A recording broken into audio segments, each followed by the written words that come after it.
Saya lihat dulu ya.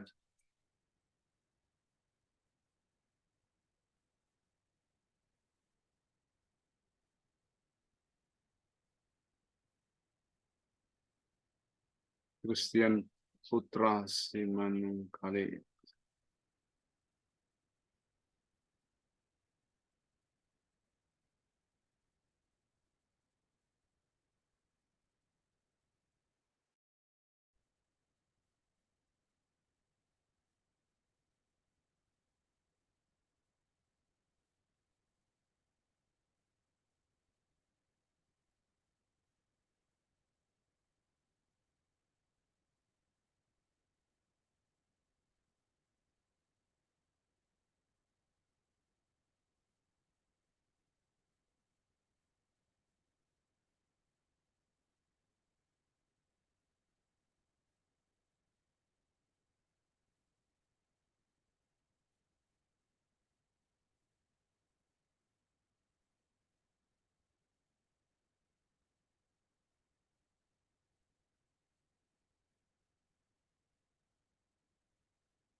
Oh, ini jadi contoh ya.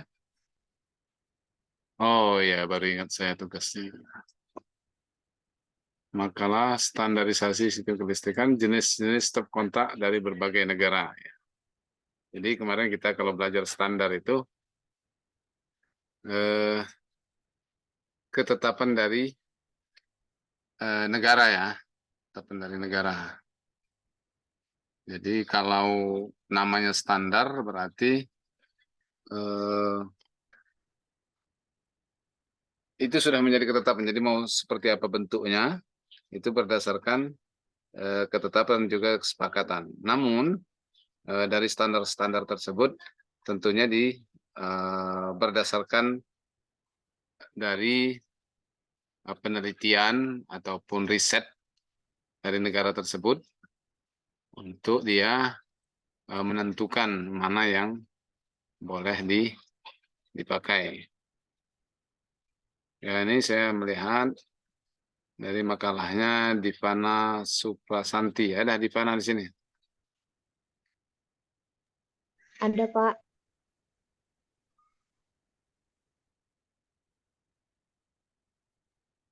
Suara saya terdengar nggak nih? Dengar, Pak. Dengar, Pak. Dengar, Pak. Suara saya terdengar? Dengar, Pak. Dengar, Pak. Dengar.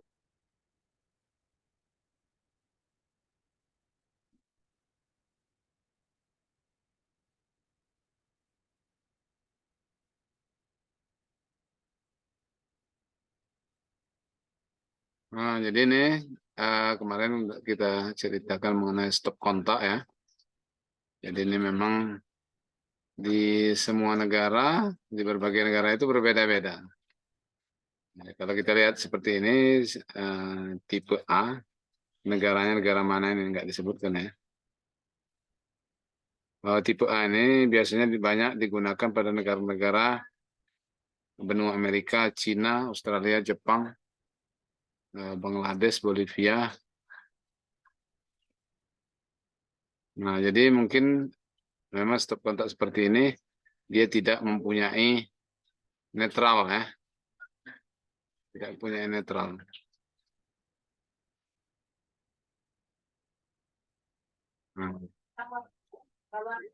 Nah, ada lagi yang tipe B. Nah, ini tipenya kan kalau kita lihat memang yang lebih apa ya, lebih kokoh karena dia bentuknya gepeng seperti ini, artinya ketika sudah ini dimasukkan maka dia nggak bergerak lagi. Nah, kalau ini dia tipe B ini seperti di negara mana ini ya? Jepang juga. Jepang artinya Jepang tadi mempunyai standar yang banyak ya. Artinya peralatan dia boleh menggunakan tipe A dan juga boleh menggunakan tipe Low B. battery. Please charge.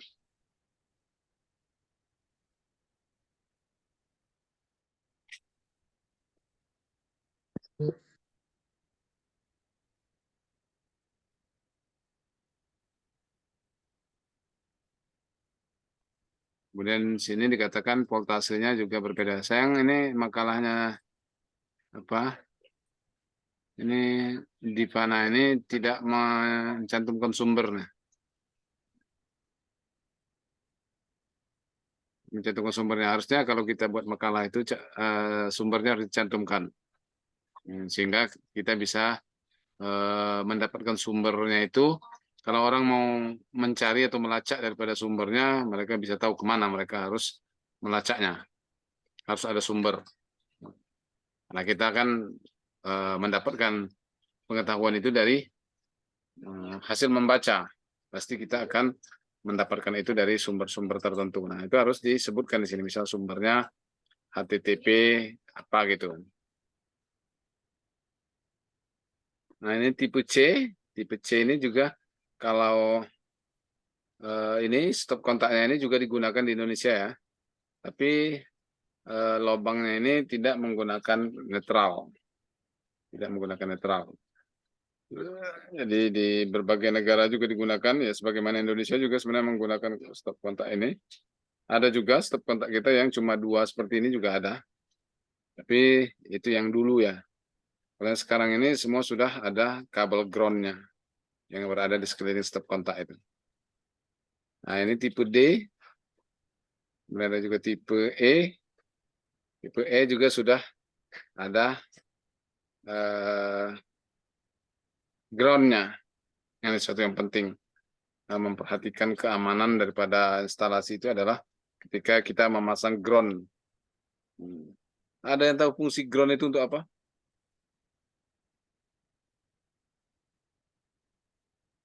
Pengaman lonjakan arus, Pak. Pengaman lonjakan arus. Apa maksudnya lonjakan arus itu? Seperti apa dia? Lonjakan arus. Dari mana ke mana dia melonjaknya? Bisa dijelaskan dari Nanda tadi ya. Nanda Kurniawan ya yang menjawabnya. Apa itu Nanda maksudnya? Biar jelas. Pak, kalau ada kebocoran arus dia, Pak, bisa langsung dibumikan ya, Pak. Jadi, ya gitu loh, Pak. Kebocoran arus itu Harus bocor. seperti apa arus bocor itu? Yang dimaksudnya arus bocor itu seperti apa? Misalnya ada kabel yang terkelupas gitu, Pak, di alat elektronik itu, Pak. Kabel terkelupas. Jadi nggak Terus kenapa kabel terkelupas itu?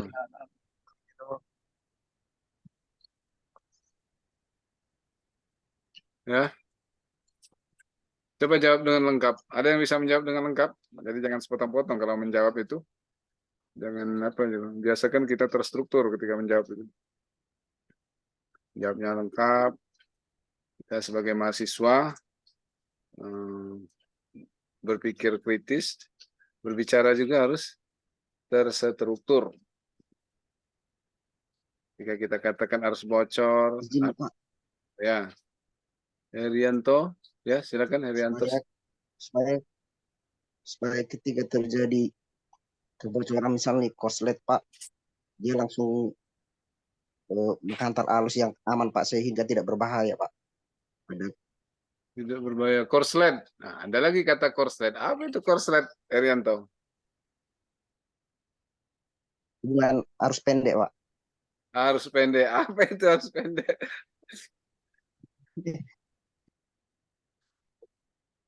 Saya bukan apa ya, bukan nambah-nambah pertanyaan. Cuma memang gitu kalau kita menjelaskan kemudian sepotong-sepotong, jadinya orang awam lah terutama masyarakat akan bertanya gitu. Apa itu harus pendek?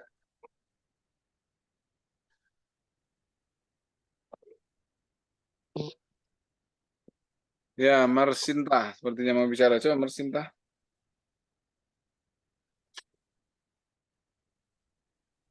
Ini laki-laki atau perempuan ya Marsintanya?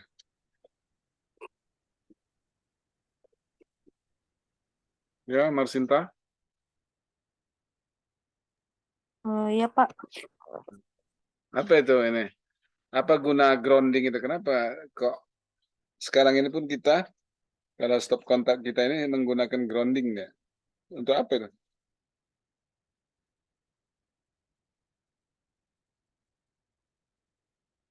Tadi kata temannya ada untuk pengaman arus bocor. Nah, arus bocor, bocor apa yang bocor? Bocor dari mana? Silakan Marsinta. Coba dijawab dulu. Mungkin sebagai pengantar arus listrik ke bumi atau ke tanah, Pak, saat terjadi kebocoran, jadi nggak sampai menimbulkan bahaya. Oke, kebocoran. Bocor dari mana itu? Yang dimaksud kebocoran.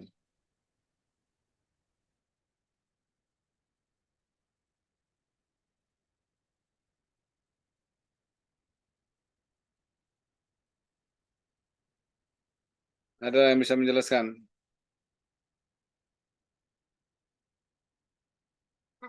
Enggak, Pak. Hah? Enggak. Apa? Enggak, guys. Coba Ahmad Perlindungan.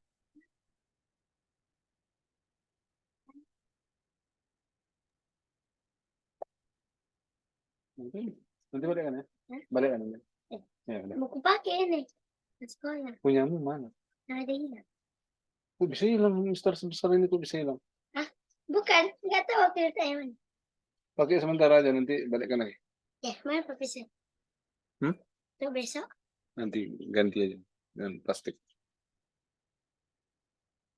Ya, Ahmad Perlindungan.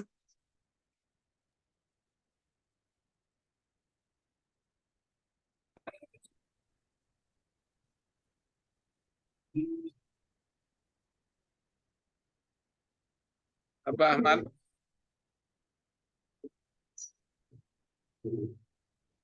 Halo, halo. Apa itu? Jawaban.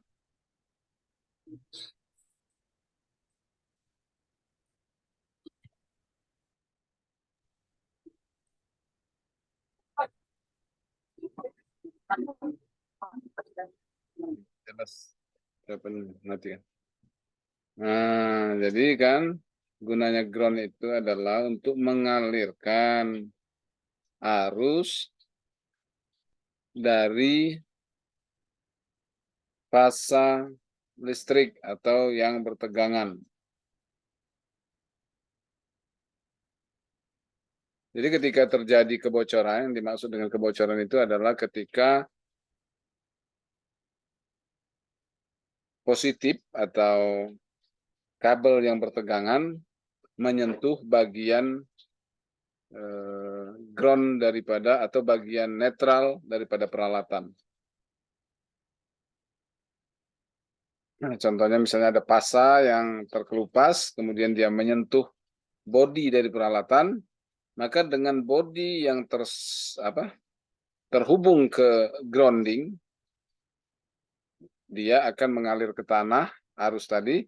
Ketika orang menyentuh bodi dari peralatan yang sudah terkena arus bocor tadi, dia tidak akan berbahaya. Kenapa? Karena tegangannya sudah nol, sudah terhubung dengan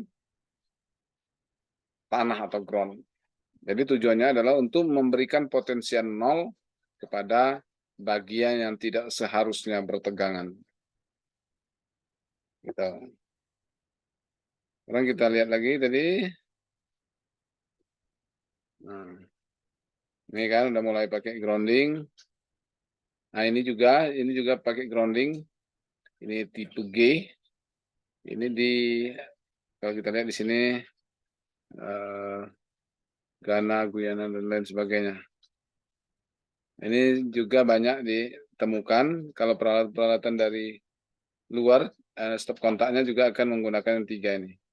Dan ini biasanya bertutup, ini ada tutupnya. Jadi ketika netralnya ini terhubung dimasuki oleh ini, baru dia bisa membuka dan bisa dimasukkan stop kontaknya gitu. Ini yang aman lah, cukup aman. Jadi satu peralatan harus terhubung ke grounding, baru dia bisa ditancapkan di stop kontak ini. Kan banyak juga peralatan itu yang tidak memiliki grounding. Bahkan mungkin instalasi di rumah-rumah kita, itu banyak juga yang tidak memenuhi standar. Artinya, groundingnya tidak ada. Memang stop kontaknya ada groundingnya, tetapi tidak terhubung ke grounding pada instalasi di rumah. Itu juga sangat berbahaya.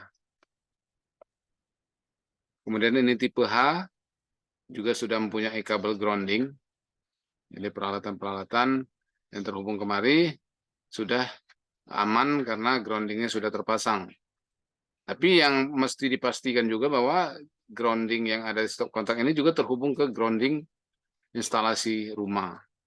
Nah, jangan sampai kosong, dia tidak ada kabelnya, sama juga. Kalau terjadi short circuit dari fasa yang bertegangan dengan bodi peralatan, dia tetap juga bodi peralatan akan bertegangan, sehingga kalau tersentuh oleh manusia akan membahayakan. Ini juga tipe I, bentuknya seperti ini juga harus pas sekali nih ya. Kalau nggak pas dia nggak mau masuk karena bentuknya mereng. Merekkan 30 derajat di sini ya. Kemudian yang tipe J, nah, kalau stop kontaknya ini jarang kita lihat ya. Stop kontak ini kita biasanya kalau yang ada di Indonesia ini 2, tapi ini 3, ada groundnya dan dihubungkan kemari. Stop kontaknya pun seperti ini, jadi harus pas sekali ini. Kalau nggak pas nggak bisa masuk ya. Ini juga tipe K juga bentuknya sama, cuma dia untuk membedakan antara fasa dengan groundnya itu. Yang ground itu bentuknya tidak bulat, tetapi ada terpotong. Kalau ini tipe L, ini kayaknya standarnya memang dia ada 3 seperti ini. Ya kalau kita lihat mungkin dari segi keamanan, menurut kita ini tidak aman ya, karena dia jarak antara fasa netral dan ground ini terlalu dekat. Nah, terlalu dekat. Nah, jadi kalau dekat ini kemungkinan ya short antara ini terjadi short antara fasa dengan groundnya nih.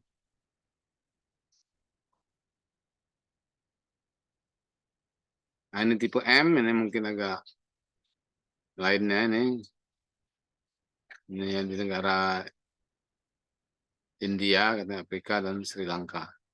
Juga seperti ini bentuk daripada stop kontaknya.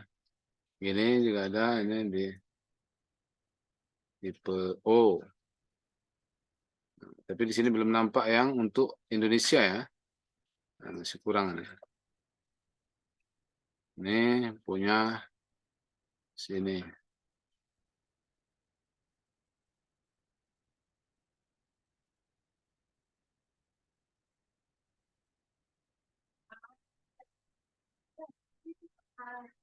Ini betul, Pak.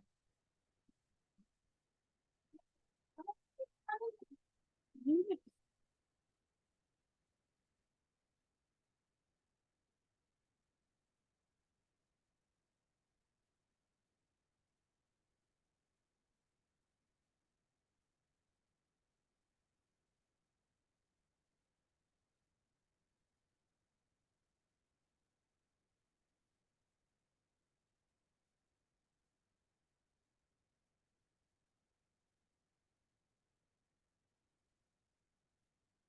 Oh, ini punyanya Dohan, Johannes Pak Pahan.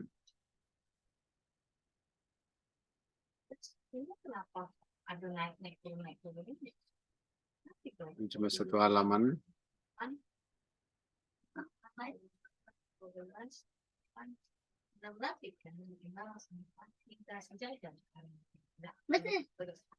betul.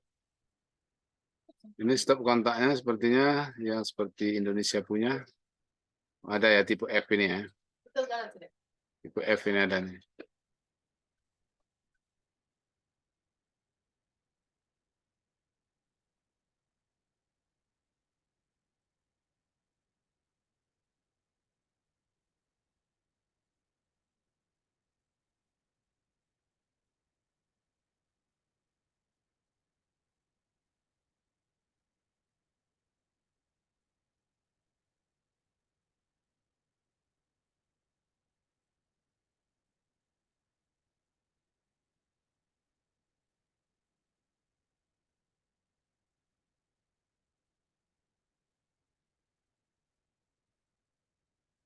Nah, ini tipe E, ini ada ini yang dipakai di Indonesia ya, tipe E ini. Nah, stop kontak tipe E. Tipe F juga sama dengan yang ada di Indonesia. Oke, jadi dari beberapa contoh yang ada buat ini menunjukkan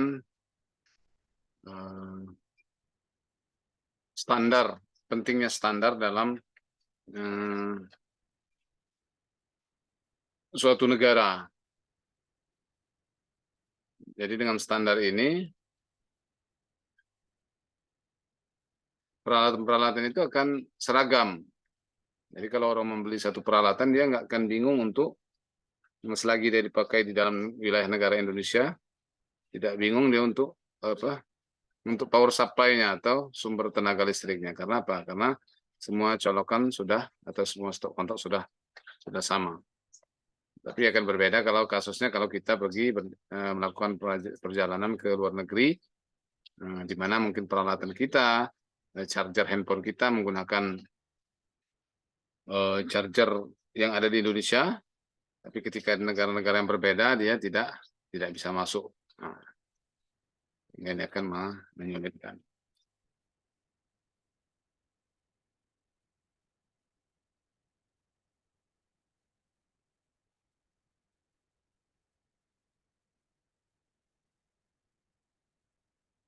Jadi sehubungan dengan itu, kita juga membicarakan mengenai standar instalasi listrik. Standar instalasi listrik ini, patokannya standar instalasi listrik ini sebenarnya mudah. PUIL. Sekarang ada PUIL 2000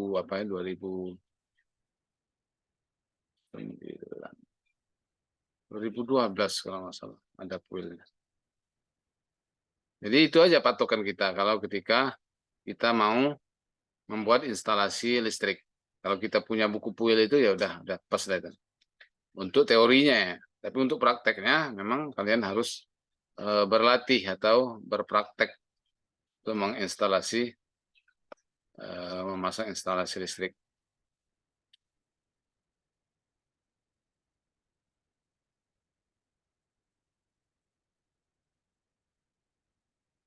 Kita lihat ini ada beberapa peralatan untuk instalasi listrik rumah tangga. Anda bisa baca ya di berbagai sumber,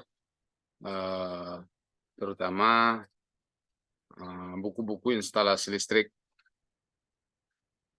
Yang kesemuanya itu harus memenuhi standar. Jadi karena kita ini bukan belajar instalasi listrik, yang paling penting adalah peralatan-peralatan tersebut adalah memenuhi standar yang ditetapkan oleh PUIL. Misalnya luas penampang kabel, kemudian juga pipa tempat memasang instalasi kabelnya, jenis pipanya apa yang tidak mudah retak, kemudian juga jenis pipanya yang ukurannya juga bisa memuat lebih dari 2 kabel misalnya. Nah, itu adalah standar-standar yang diperlukan. Kemudian ketika kita membuat sambungan, ini yang sangat perlu Anda perhatikan. Nah, sambungan ini rawan sekali untuk terjadi kebocoran arus. Jadi kebakaran atau bahaya kebakaran dalam instalasi itu kebanyakan adalah karena kebocoran arus, bukan karena short circuit atau hubung singkat. Karena kebocoran arus ini membuat panas yang nantinya akan peralatan yang ada itu akan terbakar. Apalagi peralatan-peralatan terbuat dari plastik. Maka ketika terjadi arus bocor yang menyebabkan panas, itu akan mengakibatkan kebakaran. Jadi bukan karena hubung pendek arus listrik, tapi adalah karena arus bocor. Ini juga bisa disebabkan karena kita tidak mengikuti standar PUIL ketika melakukan instalasi. Kadang-kadang stop kontak kita itu dimuati oleh sangat banyak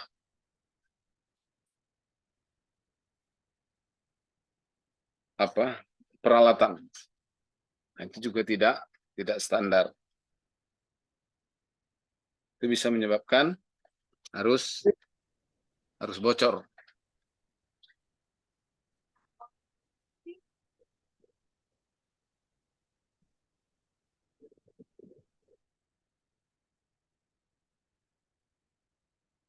Nah, kalau peralatan-peralatan kita pasang sesuai dengan standar, maka ya insya Allah instalasi listrik kita itu akan aman.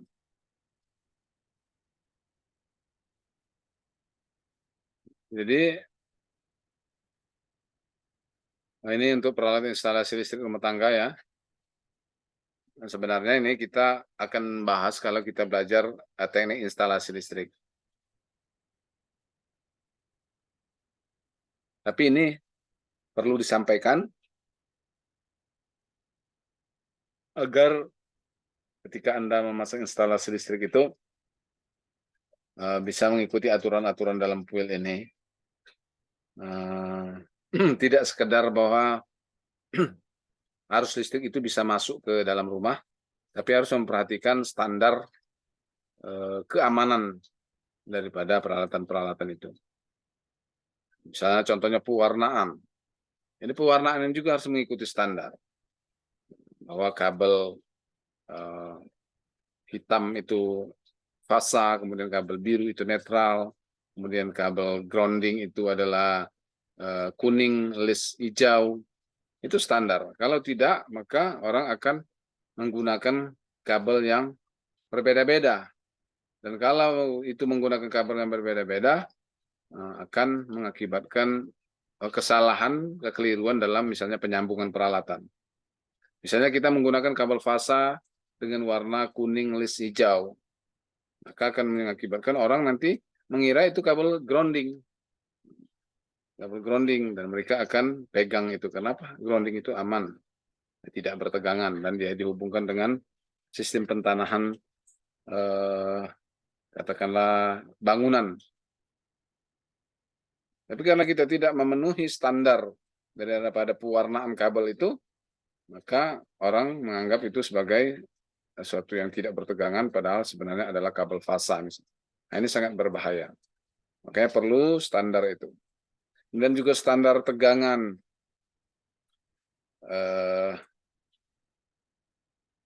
Standar daya yang terpasang di rumah. Ada 450 VA dulu ya ini ya. Sekarang mungkin udah tidak ada lagi. 900 VA, 1300, 2200. Jadi yang kebanyakan sekarang ini adalah yang 900 sama 1300. Pasang baru sekarang rata-rata di 1300. Jadi pemasangan bagian depan rumah untuk memudahkan pencatatan. Jadi kenapa dia harus dipasang di depan rumah? Pertama itu ya memang untuk memudahkan kontrol dari PLN. Yang kedua adalah karena di situ ada pengaman atau pemutus daya. Kalau dia berada di depan rumah itu akan lebih mudah diakses. Biasanya depan rumah orang, siapapun itu biasanya pasti tempat yang mudah diakses, kemudian juga tempat yang lapang. Sehingga ketika terjadi misalnya suatu masalah di dalam rumah, ketika kita ingin mematikan pengaman daripada instalasi kita di meteran PLN itu mudah dilakukan karena dia berada di tempat yang terbuka di depan rumah. Nah, ini seperti dikemukakan ini ada MCB atau miniatur circuit breaker. Kenapa dikatakan miniatur? Karena dia kecil. Karena dia kecil. Bukan miniatur itu berarti dia ini ya. Ecek-ecek atau replika, bukan. Miniatur itu karena dia kecil. Jadi mengamankan overcurrent atau arus lebih. Misalnya arus yang diizinkan itu kabel 2,5 misalnya kan 10 ampere. Dia mengamankan. Kadang-kadang kan peralatan itu bisa saja bisa menarik lebih daripada 10 ampere. Nah, ketika dia lebih daripada 10 ampere, maka circuit breaker ini akan memutuskan. Dia akan mengindikasikan bahwa terjadi beban yang lebih di dalam rumah kita. Kenapa beban lebih tidak diperbolehkan? Karena memang penghantar ataupun kawat penghantar dalam rumah kita itu hanya diizinkan untuk arus di bawah nilai pembatasnya. Berarti 10 ampere ke bawah. Atau juga bisa dia memperkirakan bahwa arus lebih itu adalah arus hubung singkat. Jadi ketika terjadi hubung singkat, maka miniatur circuit breaker atau MCB ini akan memutuskan daya. Karena dia mengindikasikan ada hubung singkat ataupun arus yang berlebih, maka dia akan putuskan.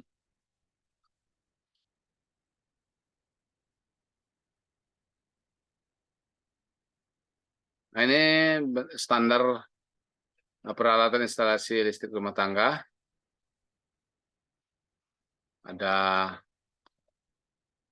MCB nih, dari fungsi dari MCB ya. Membatasi penggunaan listrik, tadi membatasi penggunaan arus ya, arus listrik. Jadi yang dibatasi itu adalah arus. Walaupun dia membatasi daya, tapi ya membatasinya di arusnya. Kenapa membatasi arus? Karena daya itu sendiri adalah tegangan kali arus. Tegangannya adalah tetap, kemudian arusnya yang akan berubah. Kalau seandainya tegangannya naik, maka arusnya itu akan turun. Tapi tegangan di rumah-rumah itu nggak akan naik setinggi itu. Kemudian mengamankan kabel terhadap beban lebih atau arus hubung singkat, melewatkan arus tanpa pemanasan lebih. Nah, jadi kenapa juga harus dibatasi itu? Karena melihat penghantar yang dipasang di rumah itu. Penghantarnya kecil, berarti arus yang melewatinya itu harus kecil juga. Kalau enggak akan terjadi pemanasan. Nah, pemanasan pada kabel tersebut yang akan merusak isolasi atau pembungkusnya. Nah, kalau itu merusak isolasi pembungkusnya akan mengakibatkan dia terjadi kebocoran arus pada ke groundnya misalnya. Kalau nanti kabel itu dipasang di tembok, maka di tembok itu yang akan dialiri oleh arus listrik. Kemudian membuka dan menutup sebuah sirkuit di bawah arus pengenal ya, untuk juga digunakan membuka dan menutup arus pada sirkuit. Kemudian bagi rumah menjadi beberapa bagian listrik ya, juga ada MCB itu dia membagi grup-grup instalasi listrik kita, misalnya grup lantai 1, lantai 2, atau bagian kamar tidur sebelah bawah ini 1 MCB, kemudian yang kamar-kamar mandi 1 MCB, lampu taman 1 MCB gitu. Jadi gunanya untuk membagi-bagi tempat itu. Kalau tidak pakai MCB, maka pembagian itu akan susah dilakukan. Kalau dengan kawat biasa kan nggak bisa tanpa dipasangi dengan MCB ini. Kemudian peralatan instalasi listrik. Nah, ada KWH meter. KWH meter ini miliknya PLN, jadi sudah standar dari PLN, standar nasional Indonesia. KWH ada yang analog, ada yang digital. Nah, sekarang rata-rata KWH itu semua sudah digital ya, sudah digital sehingga lebih akurat dalam pembacaannya. Oke, saya kira sampai di sini. Kalau ada pertanyaan nanti boleh ditanyakan. Kalau tidak, saya absen dulu ya. Mohon dibuka kameranya. Saya mau screenshot daripada peserta perkuliahan ini. Ya, 1, 2, 3.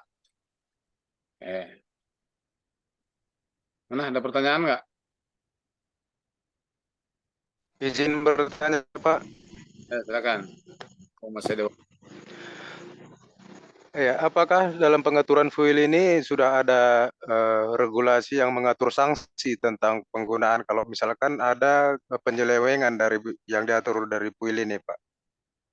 Kalau di PUIL itu dia cuma mengatur keselamatan instalasi listrik berdasarkan standarnya, jadi dia tidak mengatur sanksi. Nah, kalau sanksi itu di SDM ya, SDM dia akan mengatur tentunya tentang ketenaga listrikan. Nah, jadi sanksinya di situ nanti kalau di PUIL-nya sendiri